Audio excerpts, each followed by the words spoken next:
अस्सलामुअलैकुम। TNN TV के साथ मैं हूं कौकब फारूकी। सबसे पहले शामिल करेंगे न्यूज हेडलाइंस। मुल्क में कोरोना वायरस के 9 मजीद केसेस सामने आ गए। तादाद 17 हो गई। मुतासरा अफराद के टेस्ट में कोरोना वायरस की तशखीस हो गई। नए पाकिस्तान में जबर के नए हथकंडे इस्तेमाल हो रहे हैं। बिलावल भुट्टो कहते हैं आइन में पार्लियामेंट सुप्रीम है। वकीलों ने आमरीत के खिलाफ जिद्दोजहद की। नया पाकिस्तान's नया dictatorship will not fall without the active role of the democratic members. Nawaz Sharif के जाती मौलिश डॉक्टर अदनान पर नामालूम अफराद का हमला। नकाब पोश अफराद ने डॉक्टर अदनान को जमीन पर गिराकर टांगे मारी और शदीद तशद्दुद का निशाना बनाया। नवाज शरीफ की अमरीकी और बरतानवी इस्टेब्लिशमेंट से मुलाकात की तरदीद नहीं करूंगा। राना सनाउल्लाह कहते हैं हम क़ब्ल इस वक्त इंतखाबात चाहते हैं। PSL मुकाबलों से मुतालिक फैसला विफाक करेगा। फयाजुल हसन चौहान कहते हैं पंजाब में ईरान से ज़ायरीन दाखिल नहीं हुए। अभी कोई इतनी ज्यादा पाकिस्तान के अंदर वबाई सूरत हाल क्रिएट नहीं हुई। पाकिस्तान में मौशी हालात में इस्तेकाम आ रहा है। चीनी सफीर कहते हैं पाकिस्तान में इक्तिसादी विजन रखने वाली हुकूमत है। कराची के इलाके दिल्ली कॉलोनी में 12 मंजिला गैर कानूनी तामीरात में इस्मार करने के लिए ऑपरेशन तंग गलियों के बायस ऑपरेशन करने वाली टीमों को मुश्किलात का सामना। कोरोना वायरस से कनाडा में पहली हलाकत। मुल्क भर में कोरोना वायरस के मजमूई केसेस की तादाद 77 हो गई है। आलमी मंडी में तेल की कीमतों में 30% तक कमी। टोरंटो स्टॉक एक्सचेंज को बदतरीन सूरत हाल का सामना करना पड़ा। महकमा मौसमियात की जानिब से टोरंटो में मामूली ठंड की पेशगोई। माहिरीन की जानिब से शहर में हल्की बर्फबारी का इम्कान जाहिर किया गया है।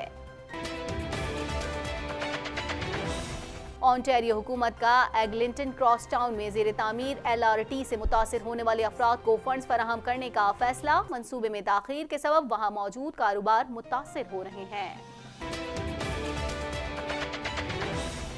चीन कोरोना वायरस के हौलनाक फैलाव पर बिलाखिर काबू पाने में कामयाब हो गया। मरीजों की तादाद में कमी। आर्जी तौर पर बनाए गए अस्पताल बंद कर दिए गए। दुनिया भर में निहायत मोहलिक कोरोना वायरस से होने वाली हलाकतें 4031 हो गई। मुतासरीन की तादाद भी तेजी से बढ़ती जा रही है। अमेरिकी सदर डोनाल्ड ट्रंप के 2 करीबी साथियों का कोरोना वायरस का शिकार होने का शुबा जाहिर किया गया है। दोनों अरकान को अलग कर दिया गया। इंट्रा अफगान डायलॉग की राहें हमवार होने लगी। अफगानिस्तान के सदर अशरफ गनी बिलाखिर मान गए और उन्होंने तालिबान कैदी रिहा करने का ऐलान कर दिया। हेडलाइंस आपने जानी। खबरों की तफसील शामिल करेंगे इस ब्रेक के बाद।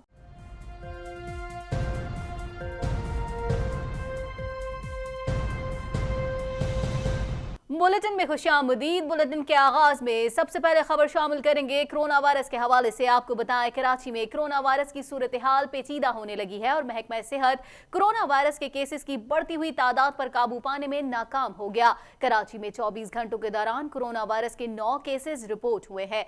मजीद जानते हैं इस रिपोर्ट में।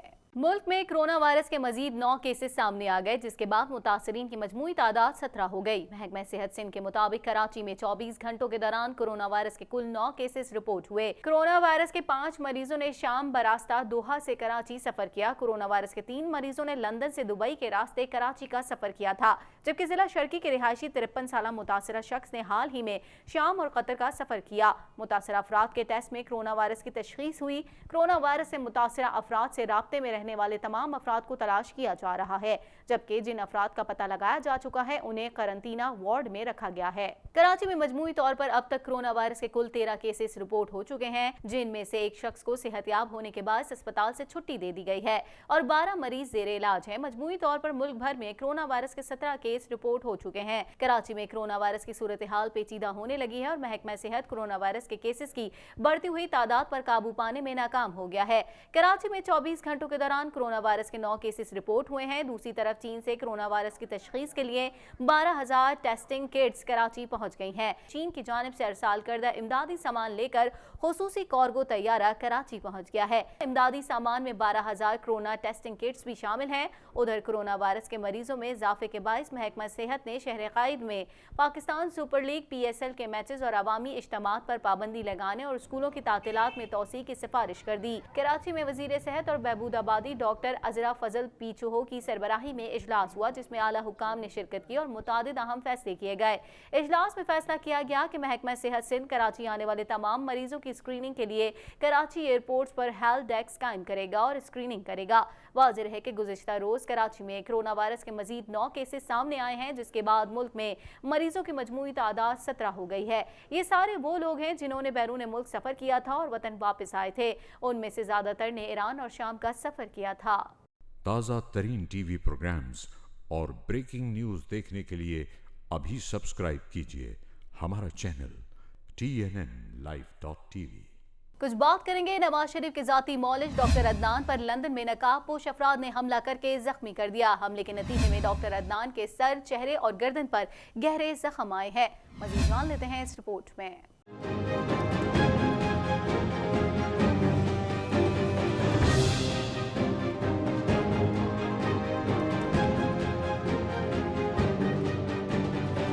साबिक वज़ीर आज़म मियां मोहम्मद नवाज शरीफ के जाती मौलिज डॉक्टर अदनान पर बरतानवी दारुल हुकूमत लंदन में रॉड के जरिए हमला किया गया। हमला नकाबपोश अफराद ने किया। उस वक्त हमला किया गया जब वो शाम की चहलकदमी कर रहे थे। डॉक्टर अदनान को हमले के बाद जख्मी हालत में अस्पताल मुंतकिल किया गया था। लंदन एम्बुलेंस सर्विस के तर्जुमान ने नवाज शरीफ के जाती मौलिज पर हमले की तस्दीक करते हुए बताया है कि डॉक्टर अदनान को सर, चेहरे, गर्दन और सीने पर गहरे जख्म आए हैं। डॉक्टर अदनान पर हमले की रिपोर्ट बरतानवी पुलिस को दर्ज करवाई गई है, जिसके बाद पुलिस ने हमलावरों की तलाश शुरू कर दी। नकाबपोश अफराद ने डॉक्टर अदनान को जमीन पर गिराकर टांगे मारी और शदीद तशद्दुद का निशाना बनाया। इससे कबल डॉक्टर अदनान को कई मरतबा धमकियामेज कॉल्स भी आ चुकी हैं, जबकि लंदन में नवाज शरीफ के घर के बाहर कई मरतबा एहतजाज और लड़ाई झगड़े के वाकयात भी रोनुमा हो चुके हैं। बड़ा अफसोस हुआ सर। ताज़ा तरीन टीवी प्रोग्राम्स और ब्रेकिंग न्यूज देखने के लिए अभी सब्सक्राइब कीजिए हमारा चैनल TNNlive.tv।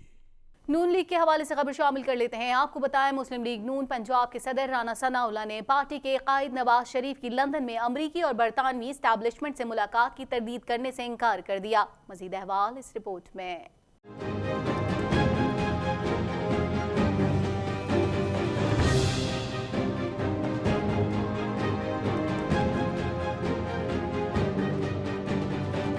राना सनाउल्लाह ने इस्लामाबाद हाई कोर्ट आमद पर मीडिया से गुफ्तगू करते हुए कहा कि शहबाज शरीफ का मार्च में वतन वापसी का इरादा है। नवाज शरीफ के दिल के ऑपरेशन के बाद फौरी वतन वापस आ जाएंगे। नवाज शरीफ की जमानत में तौसी के लिए भी कानूनी टीम की मुशावरत जारी है। राना सनाउल्लाह ने कहा कि मुस्लिम लीग नून ने किसी कौमी हुकूमत का हिस्सा न बनने का फैसला किया है। हम कौमी हुकूमत के बजाय कबल इस वक्त इंतखाबात चाहते हैं और एहतजाज के लिए हर फोरम का इंतखाब करेंगे। सहाफ़ी ने राना सनाउल्लाह से सवाल किया कि 4 मार्च को नवाज शरीफ की अमरीकी और बरतानवी इस्टेब्लिशमेंट से मुलाकात से मुतालिक क्या कहते हैं। इसके जवाब में उन्होंने कहा कि मैं उन मुलाकातों की तरदीद नहीं करूंगा। मैं इस पर तबसरा करने की पोजीशन में इसलिए नहीं कि पार्टी की तरफ से इजाजत नहीं। देखिए, मैं इन चीज़ों की तरदीद नहीं करता, लेकिन मैं इनके ऊपर तबसरा करने की पोजीशन में इसलिए नहीं हूँ कि पार्टी की तरफ से मुझे इजाजत नहीं। ताज़ा तरीन टीवी प्रोग्राम्स और ब्रेकिंग न्यूज देखने के लिए अभी सब्सक्राइब कीजिए हमारा channel TNNlive.tv। Lahore high court bar से खिताब करते हुए chairman peoples party Bilawal Bhutto Zardari ने वकला पर जोर दिया कि नए पाकिस्तान में नई आमरीत से निमटने के लिए मिलकर काम करें, इंसानी हुकूक की बहाली में हमारा साथ दें। मजीद जान लेते हैं इस रिपोर्ट में। पाकिस्तान पीपल्स पार्टी के चेयरमैन बिलावल भुट्टो जरदारी कहते हैं कि नए पाकिस्तान में जबर के नए हथकंडे इस्तेमाल किए जा रहे हैं। पाकिस्तान में जमहूरियत और इंसानी हुकूक की सूरत हाल बेहतर बनाने के लिए सियासतदानों को वकीलों की जरूरत है। बिलावल भुट्टो जरदारी ने कहा कि क़याम पाकिस्तान के 26 साल बाद भी मुल्क का आइन नहीं था। वकला बरादरी इंसाफ के हुसूल में अपना किरदार अदा करती है। आइन की वजह से ही तमाम सूबों को नुमाइंदगी मिली। In Naya Pakistan, we are facing Naya authoritarianism, new forms of fascism, assaults on our freedom, an erosion of our democratic rights, compromises on our human rights and the death of our people's economic rights. Just as Zia could not have been resisted without the bar, just as Musharraf could not have been challenged without the bar, just the same way, Naya Pakistan's Naya dictatorship will not fall without the active role of the democratic members of the bars across this country. Chairman peoples Party का कहना है कि शहीद जुल्फिकार अली भुट्टो कानूनदान थे। उन्होंने पाकिस्तान को आइन दिया। आइन की वजह से ही तमाम सूबों को नुमाइंदगी दी गई है। 73 के आइन की रूह से अदलिया एक आज़ाद और खुद मुख्तार इदारा है। जनरल ज़ियाउल हक से जनरल मुशर्रफ तक सब ने आइन को तोड़ा। जुल्फिकार अली भुट्टो का अदालती कत्ल किया गया। उन्हें एक आमिर ने फांसी पर लटका दिया। In the meantime, those judges who had willingly taken the oath to be loyal to the military dictator validated the coup in the case of Begum Nusrat Bhutto in 1977. Generals from Zia to Musharraf have mutilated the constitution and distorted the social fabric of Pakistan. Contrived and absolute majorities were given to certain political parties as a consequence of perverted elections held by military rulers and their successors. The Pakistan People's Party was rigged out of elections, but it still managed to form coalition governments 3 times, even though the dice was heavily stacked against us. Bilawal Bhutto ने कहा कि आसिफ जरदारी को बगैर किसी वजह के jail में कैद रखा गया। उन पर झूठे मुकदमा चलाए गए। इसके बावजूद हमें अब भी अदालतों से इंसाफ की उम्मीद है। And President Zardari spending long terms in jail without trial or conviction. उन्होंने मजीद कहा कि कौम आज भी जुल्फिकार अली भुट्टो और बेनज़ीर भुट्टो के मुकदमात में इंसाफ का तकाजा कर रही है। बिलावल भुट्टो जरदारी ने यह भी कहा कि हमें उम्मीद है कि शहीद बेनज़ीर भुट्टो के साथ इंसाफ होगा। उम्मीद है आला अदलिया में मजीद खातून जजों को शामिल किया जाएगा। And unfortunately today we still wait. We wait for justice for Shaheed Mohtarma Benazir Bhutto in her assassination case. We wait for justice for Shaheed Zulfikar Ali Bhutto in the presidential reference file before the Superior Judiciary. And therefore I request the members of the Bar, the members of the Judiciary, join us in our pursuit for justice. ताज़ा तरीन TV programmes और breaking news देखने के लिए अभी subscribe कीजिए हमारा channel TNNlive.tv। Lahore से खबर शामिल करते हैं। आपको बताएं, लाहौर में प्रेस कॉन्फ्रेंस के दौरान फयाजुल हसन चौहान ने कहा कि शहरियों को बेजा खौफ में मुब्तला होने की जरूरत नहीं। पाकिस्तान कोरोना वायरस की आलमी वबा से काफी हद तक बचा हुआ है। मजीद अहवाल इस रिपोर्ट में।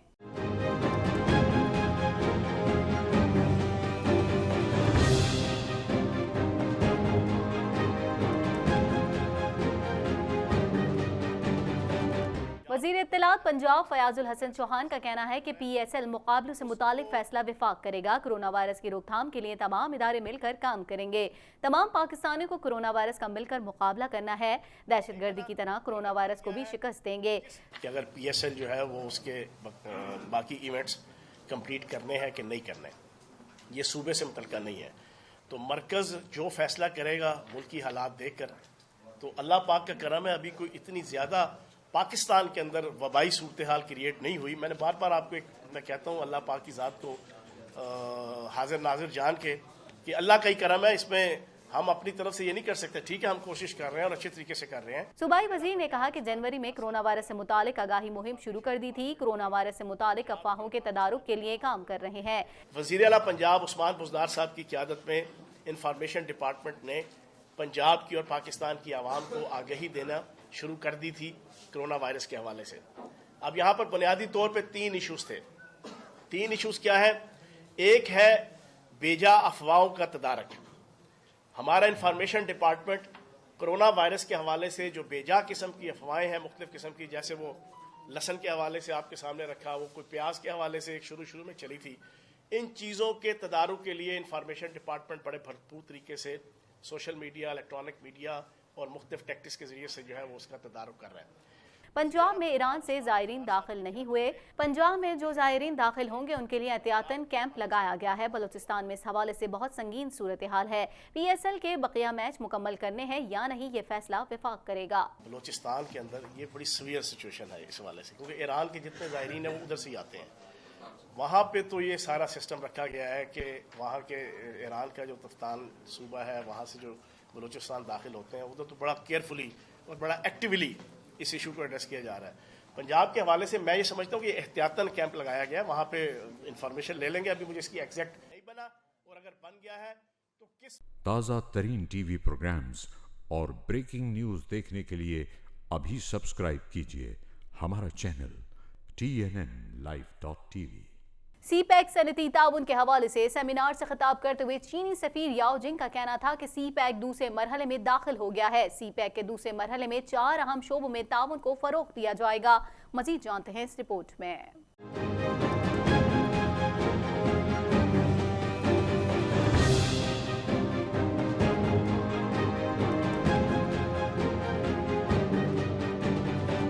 चीनी सफीर याओ जिंग का कहना है कि पाकिस्तान में इक्तिसादी विजन रखने वाली हुकूमत है, जबकि पाकिस्तान में मौशी हालात में इस्तेकाम आ रहा है। उन्होंने कहा कि चीन पाकिस्तान में सनती ताउन को फरोग दे रहा है। चीन पाकिस्तान में ज़राई शोबे में भी ताउन को फरोग देगा, जबकि ज़राअत के फरोग के लिए पाकिस्तान में ज़राई टेक्नोलॉजी को फरोग दिया जाएगा।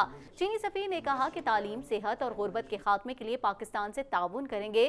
तालीम समेत मुख्तलिफ शोबों में 17 मनसूबों पर काम कर रहे हैं। टेक्नोलॉजी की अपग्रेडेशन की जाएगी। इसके अलावा पाकिस्तानी साइंसदानों को तरबियत भी दी जाएगी। चीनी सफीर याओ जिंग का कहना था कि पाकिस्तान में इक्तिसादी विजन रखने वाली हुकूमत है। पाकिस्तान में मौशी हालात में इस्तेकाम आ रहा है। हमारी हुकूमत की पॉलिसी है कि पाकिस्तान में बराह रास्त बैरूनी सरमायाकारी करें, जबकि सीपैक के तहत इक्तिसादी जोन में कोई भी मुल्क सरमायाकारी कर सकता है। चीनी सरमायाकारों को पाकिस्तानी मईशत पर मुकम्मल एतमाद है। ताज़ा तरीन टीवी प्रोग्राम्स और ब्रेकिंग न्यूज़ देखने के लिए अभी सब्सक्राइब कीजिए हमारा चैनल TNNlive.tv। खबर शामिल करते हैं। आपको बताएं, सानेहा गुलबहार के बाद कराची में गैर कानूनी इमारतों की शामत आ गई। क्लिफ्टन कंटोनमेंट बोर्ड की जानिब से दहली कॉलोनी में 151 गज प्लॉट पर 12 मंजिला गैर कानूनी तामीरात मिस्मार करने के लिए ऑपरेशन शुरू कर दिया गया। मजीद जानते हैं इस रिपोर्ट में।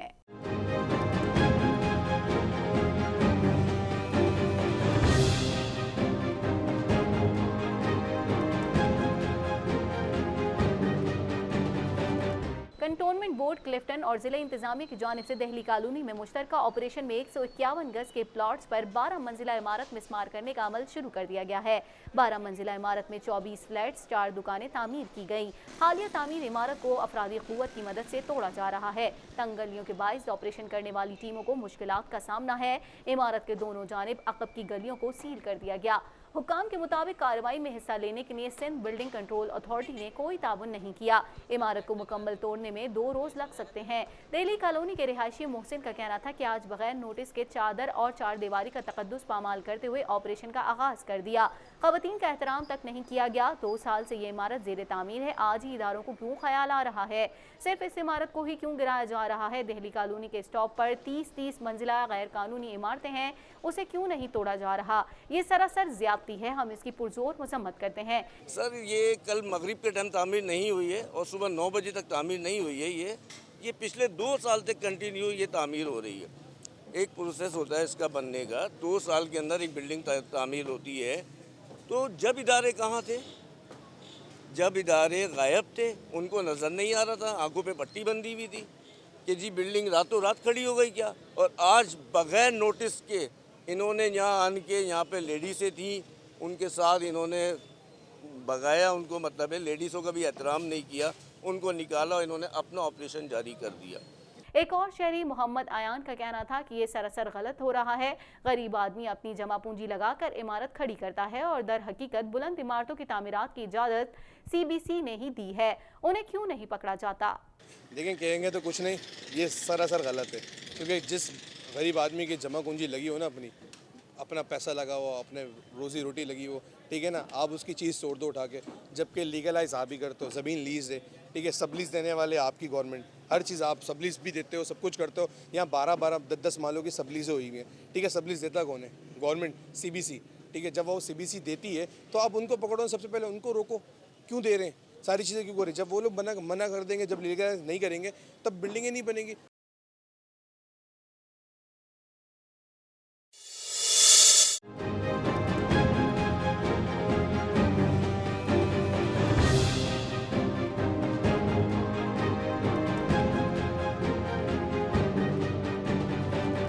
अब्दुल सत्तार ईदी फाउंडेशन के सरबराह फैसल ईदी ईरानी कौंसलर पहुंचे, जहां पर उन्होंने ईरान में कोरोना वायरस से लड़ने के लिए 3 करोड़ 15 लाख रुपए का इमदादी चेक ईरानी कौंसलर जनरल अहमद मोहम्मदी को पेश किया। अहमद मोहम्मदी ने इस मौके पर ईरानी आवाम की तरफ से पाकिस्तानी कौम का शुक्रिया अदा किया और कहा कि हमेशा से पाकिस्तानी कौम ईरान के मुश्किल वक्तों में हमारे साथ रही है। हमें पाकिस्तानी कौम और ईदी फाउंडेशन पर फख्र है कि उन्होंने इस मुश्किल घड़ी में हमारा साथ दिया। फैसल ईदी का कहना था कि हम मुश्किल की इस घड़ी में अपने ईरानी भाइयों को किसी भी सूरत तनहा नहीं छोड़ेंगे। ईरान की हर मुमकिन सतह पर मदद का सिलसिला जारी रहेगा। आज हमने ईदी फाउंडेशन की तरफ से ईरानी कौंसलेट कराची में कौंसलर जनरल अहमद मोहम्मदी को ईदी फाउंडेशन और पाकिस्तानी आवाम की तरफ से 3 करोड़ 15 लाख रुपए का चंदा दिया, जो कि ईरानी रेड क्रिसेंट के ज़रिए जो है ईरान में जो वबा फैली है कोरोना वायरस की, उनके मुतासरीन की मदद के लिए था। और हम जो है वो पाकिस्तानी कौम की तरफ से दुआगो हैं कि ईरान के अंदर ये वबा जो है वो बहुत जो है वो जल्द ख़त्म हो और इसमें हमारा ये छोटा सा जो है वो किरदार इनकी जो है वो काम आए। और हमें जो है वो हम दुखी हैं इस बात पे कि ईरान जो है वो इस तकलीफ़ के अंदर है। और इस मौके पे जो है वो ईरानी कौंसल जनरल ने भी जो है वो पाकिस्तानी कौम का और ईदी फाउंडेशन का शुक्रिया अदा किया कि इस मुश्किल घड़ी में हम उनके साथ हैं। मज़ीद खबरों को भी बुलेटिन का हिस्सा बनाएंगे मगर इस ब्रेक के बाद।